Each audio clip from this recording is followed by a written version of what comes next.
हम सरिता दास माहा एकटा चेतावर के भाष पर स्वरचित भगवती के गीत गाबि रहल छी। अहाँ सब सुनू, ठीक ने? तो सुनू। डूबी रहल अछि नैया हे मैया हो निसहैया।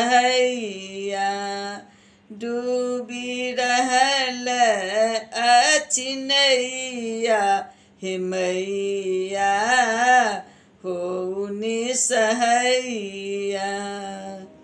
हो निसहैया मैया हो निसहैया मैया हो निसहैया।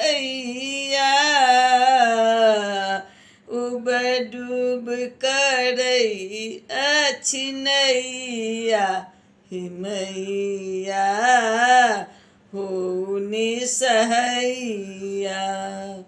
डूबी रहल अछि नैया हे मैया हो निसहैया।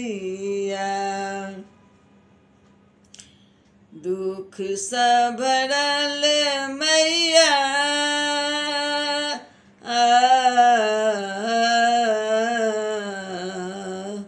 दुख सँ भरल मैया जीवनक नैया। दुख सँ भरल मैया जीवनक नैया। आह छोड़ी आहे मैया केओ नहीं खेबैया। आह छोड़ी आहे मैया केओ नहीं खेबैया। किनक लगतै किनार हे मैया हो निसहैया।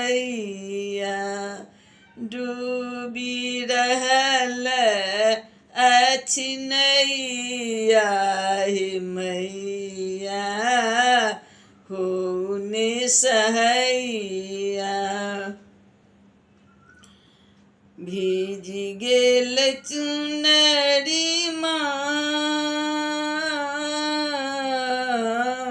भीज गेल चुनरी हे भीज गेल चुनरी भिजलै बदनमा।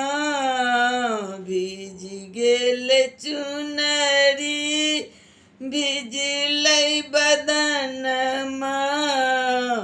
बरसी रहल अछि हमरो नयनमा। थर थर काँपे मोर जियरा हे मैया हो निसहैया।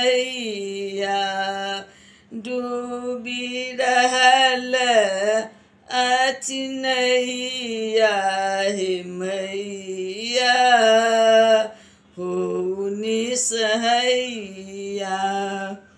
भनहि सविता दास सुनु हे भवानी। भनहि सविता दास सुनु हे भवानी। एहि दुखिया के आहि कल्याणी। एहि दुखिया के आहि कल्याणी। बचा लियो हमरो नैया हे मैया हो निसहैया। बचा लियो हमरो नैया हे मैया हो निसहैया। डूबी रहल अछि नैया हे मैया हो निसहैया हो निसहैया माँ हो निसहैया